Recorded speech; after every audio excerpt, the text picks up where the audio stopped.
Welcome. Very good, thank Please. you. Okay.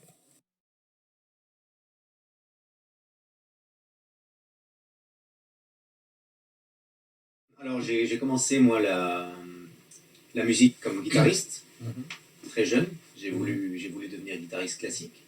Donc j'ai suivi tout un parcours traditionnel à l'école, au conservatoire, et aussi à l'école, puisque j'étais avec un système d'horaire aménagé. J'avais l'école le matin et la musique l'après-midi, depuis mes 10-11 ans jusqu'au lycée, jusqu'au baccalauréat que j'ai obtenu. C'était un bac musical avec le conservatoire. Donc j'ai un parcours assez simple. J'ai progressé au fur et à mesure des années dans le conservatoire. Ensuite, j'ai rejoint un meilleur conservatoire dans le nord de la France, à Lille, où j'ai obtenu ma médaille d'or. En France, il y a un système de récompense avec le troisième cycle. La fin des études, c'est la médaille d'or. Et après cette médaille d'or à Lille, j'avais 18 ans, 19 ans, je suis parti au Conservatoire supérieur de Paris, dans la classe de Roland Diens. Voilà. Et donc je me dirigeais vers une carrière de concertiste et de musicien professionnel. Mais à cette époque, déjà, j'ai commencé à sentir mes limites au niveau du ressenti sur scène, ce que j'avais beaucoup de trac. Le trac, en français, le trac, ça représente la peur de jouer devant les gens. Mes mains tremblaient, j'étais pas très à l'aise avec ce milieu. Et en parallèle de ces peurs qui grandissaient chaque jour, j'ai rencontré un luthier qui m'a par hasard proposé de fabriquer ma propre guitare lors d'un stage que j'effectue sur plusieurs semaines, sans ambition particulière. Le but n'était pas de devenir luthier, mais juste de fabriquer une guitare. Et donc j'ai continué ces études au Conservatoire de Paris, et en même temps j'ai fabriqué ma première guitare. Et quand j'ai fini cette première guitare, j'ai vraiment adoré fabriquer cet instrument, et j'ai eu envie de construire une nouvelle guitare, tout seul cette fois, pour voir si j'étais capable d'améliorer les choses, etc. Voilà. Et donc, j'ai construit une seconde guitare qui n'était pas du tout réussie, puisque j'étais totalement seul pour la réaliser. Donc, comme elle n'était pas réussie, j'ai voulu en faire une meilleure, et progresser encore. J'ai fait une troisième, puis une quatrième, une cinquième guitare, etc. Et donc, ça s'est produit. À la fin de mes études au Conservatoire de Paris, je suis devenu professeur de guitare pendant 7 ans. 7 ans à enseigner l'instrument. Et pendant ces 7 ans, j'ai continué à construire des instruments comme un amateur chez moi, le week-end, les soirs, etc. Et enfin, au bout de 7 années de construction, j'avais construit environ une trentaine de guitares. Et je trouvais que le travail commençait à porter ses fruits, à être à peu près bon, presque professionnel. Et donc j'ai décidé de quitter mon travail d'enseignant pour devenir luthier. J'ai changé complètement mon activité en 2009, il y a plus de 10 ans déjà. Donc j'étais dans le nord de la France, et il y a 10 ans, j'ai décidé donc de quitter le job, et je suis arrivé dans cette maison que j'ai achetée par la même occasion. J'ai voulu changer de région pour créer mon entreprise et commencer une nouvelle vie, en quelque sorte.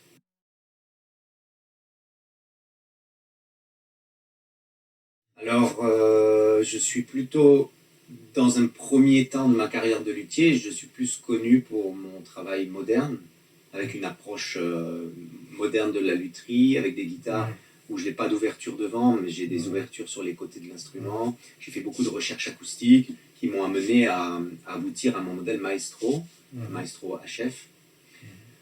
Et ça fait 7 ou 8 ans que j'ai construit ces modèles modernes pendant 7 ou 8 ans.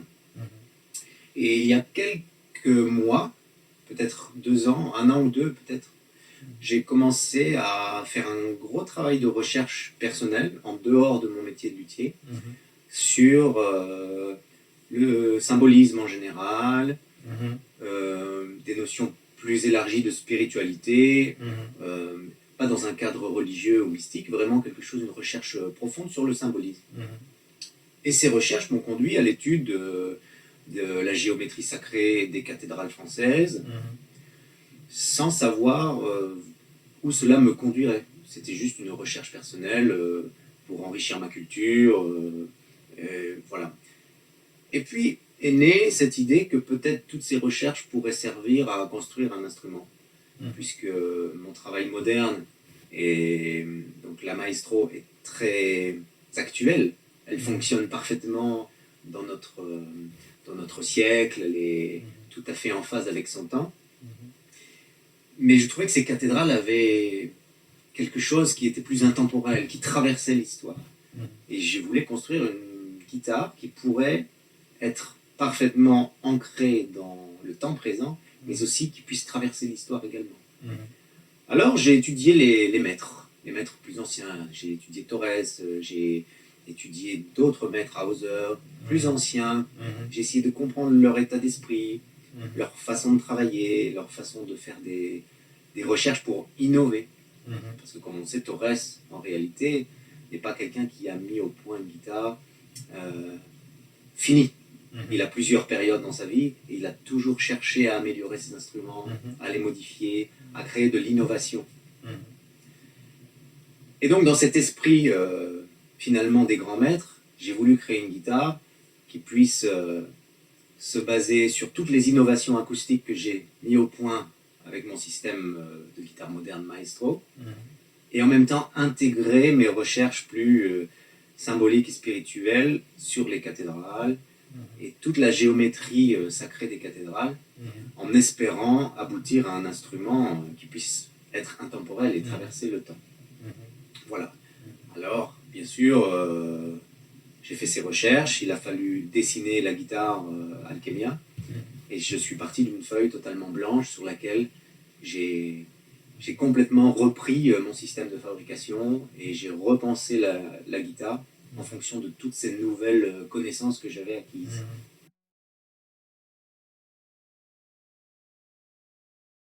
Concernant les outils, en fait, c'est très simple, c'est que j'ai jamais travaillé le bois avant de devenir luthier, puisque j'étais professeur de guitare. Et donc, quand j'ai commencé à fabriquer des guitares, j'avais très peu de moyens et très peu d'outils. Alors, j'ai appris à travailler avec pas grand-chose, avec quelques outils. Et souvent des outils de pas très bonne qualité. Mais finalement, j'ai développé mon savoir-faire beaucoup plus que mon outillage. Et par habitude, finalement, je suis resté avec des outils assez rudimentaires et j'ai pas eu l'idée de faire évoluer mes outils puisque je les connais bien et je les maîtrise. Voilà. Okay. Voilà pourquoi. Alors, cette guitare, donc, c'est une guitare de la série Alchemia, inspirée par les cathédrales dont nous avons parlé. Alors, ce qu'il faut savoir, c'est que le projet Alchemia, ce n'est pas une guitare différente pour chaque cathédrale dans la conception de l'instrument. C'est-à-dire que j'ai fait toute une recherche acoustique, mécanique de l'instrument, sur les proportions de la géométrie sacrée des cathédrales, et je me suis basé en premier lieu sur la cathédrale de Chartres. Parce que j'aime beaucoup cette cathédrale, elle est pleine de symboles, et c'est celle qui me parlait le plus au départ. Donc j'ai conçu l'instrument en fonction des plans de la cathédrale de Chartres. Voilà. Et mon idée, c'était de concevoir un instrument basé sur cette cathédrale de Chartres, et après de pouvoir faire évoluer l'instrument en rendant hommage à différentes grandes cathédrales connues de France. Alors celle-ci, par exemple, est basée sur la cathédrale de Strasbourg, qui est une magnifique cathédrale, avec une seule rosace, ce qui est très rare. Et donc, sa conception acoustique est toujours basée sur mon modèle Alchemia de base, le premier que j'ai fait, mais par contre, des éléments de l'instrument vont être déterminés par le choix de la cathédrale de Strasbourg pour ce modèle. Par exemple, la rosace est dessinée et pensée pour rendre hommage à la cathédrale de Strasbourg. Et on trouve des éléments qui sont visibles sur la cathédrale. Des petits détails comme l'étiquette, elle est représentative aussi d'éléments architecturaux de la cathédrale de Strasbourg. La conception globale, c'est Alchemia la première Alchemia sur Chartres. Et après, toutes les évolutions sont esthétiques. Voilà. Donc, l'inspiration globale, c'est les cathédrales françaises, mais chaque guitare représente une cathédrale en particulier. Voilà. Et le meilleur moyen de reconnaître les cathédrales, c'est toujours par la rosace, puisque c'est un élément décoratif. Celle-ci est inspirée par un vitrail, mais d'autres suivront avec peut-être des inspirations différentes que j'irai chercher, peut-être dans des éléments de l'architecture ou d'autres procédés. Je ne sais pas encore, puisque c'est le principe de la créativité, finalement, qui me guide à chaque fois vers quelque chose de nouveau. Voilà. Donc j'ai rendu hommage à la cathédrale de Strasbourg avec cette guitare. Et étant donné que c'est un travail d'aspect plus traditionnel, si je compare à mon travail moderne, peut-être on pourra voir aussi, j'ai voulu rendre hommage dans cet aspect traditionnel au grand maître dont nous avons parlé, mais aussi à l'école française de lutherie qui est très connue dans le monde. On connaît tous Dominique Field, évidemment, qui est aujourd'hui le chef de file de la lutherie française, et héritier de Boucher, par exemple. On reconnaît un peu un motif à la Boucher dans celle-ci. Et Daniel Friedrich, qui est pour moi l'un des luthiers les plus importants en France, voire le plus important du siècle. Et d'ailleurs, j'ai joué l'une de ses guitares lorsque j'ai passé mon prix au conservatoire. Mon professeur m'avait prêté sa Friedrich pour jouer mon prix, lorsque j'ai obtenu ma médaille d'or. Et c'est un instrument qui m'a énormément marqué, profondément touché. C'est un instrument extraordinaire. Et donc, à travers la sculpture que j'ai proposée sur la tête de la guitare, j'ai voulu rendre hommage aussi. J'ai voulu rendre hommage à Daniel Friedrich et à l'école française de guitare en proposant une sculpture inspirée de la tête de Daniel Friedrich. Et c'est très difficile à réaliser puisque j'ai deux textures de vernis différentes. Tout est vernis, French polish, mais j'ai travaillé sur deux aspects de brillance et du côté mat satiné. Donc je vernis tout. Et après, j'essaye de travailler les textures pour avoir une partie mate et une partie brillante. Voilà. Ça, c'est purement esthétique. Et aussi une sorte de démonstration de savoir-faire, en quelque sorte. Toujours pour faire honneur à cette école française de la guitare et de la lutherie. De travailler l'ergonomie de mon instrument pour proposer une guitare qui soit le plus facile possible à jouer. Et c'est rendu possible notamment par quelques ajustements techniques, comme la touche en ébène qui est ici, a une forme particulière, elle n'est pas complètement plate. Il y a une longue courbe sur toute sa longueur. Elle est également inclinée un petit peu du côté des basses par rapport aux aigus, pour permettre un équilibre plus important du sillet au niveau du chevalet. Et le manche a un galbe, une sculpture en arrondi, qui est asymétrique et qui permet vraiment un confort de jeu optimal. À mon sens, puisque j'ai fait la guitare comme si je la faisais pour moi. Je ne suis pas sûr de pouvoir l'expliquer pleinement, mais effectivement, ça a une dimension plus symbolique. Et tout ceci est rendu possible aussi par toute la recherche que j'ai faite sur les cathédrales, puisque j'ai vraiment, parce que j'ai l'habitude de travailler beaucoup, ou d'être en totale immersion quand je découvre quelque chose qui m'attire, qui me plaît, qui me passionne. Je lis beaucoup de choses, je lis tous les livres, je lis tout ce que je peux, j'essaie de comprendre, de m'imprégner des sensations. Et lorsque j'ai l'impression que tout est entré en moi, j'essaye de le retranscrire de manière plus subtile, c'est-à-dire de saisir l'esprit, le spirit de la cathédrale ou de l'élément symbolique. Voilà, donc je regarde tous les éléments de la cathédrale, plusieurs jours, plusieurs semaines, et des fois, il y a un élément, c'est ça que je veux. Et une fois que j'ai trouvé l'élément sur lequel je vais travailler, justement, toute la recherche consiste à essayer, pas forcément de reproduire à l'identique, puisque souvent les vitraux sont représentatifs de personnages bibliques ou des scènes de la vie, etc. Moi, j'essaye juste de saisir l'esprit du vitrail, saisir l'esprit coloré, le sens symbolique. Et je crée une rosace qui, quand on la voit, ne laisse aucun doute sur la cathédrale choisie, Mais quand on regarde de plus près, on ne voit pas forcément ce que j'ai voulu représenter exactement. Et pourtant, le sens est bien présent, simplement en regardant l'ensemble de l'instrument. Mon travail moderne en général sur mes guitares maestro, j'ai l'habitude de faire 7 ou 8 guitares dans l'année. Mais avec Alchemia, le fait d'avoir toute cette recherche, toute cette finesse des détails qui nécessite un long travail, plus le vernis au tampon, le French polish. Yeah. Je mets à peu près... That you do it yourself? Yeah. No? Yeah. Oui, oui, bien sûr, je fais l'ensemble de la construction de l'instrument, je vernis, je fabrique tout. Et il me faut à peu près 3 mois et demi pour terminer une Alchemia. Donc ça me prend beaucoup de temps.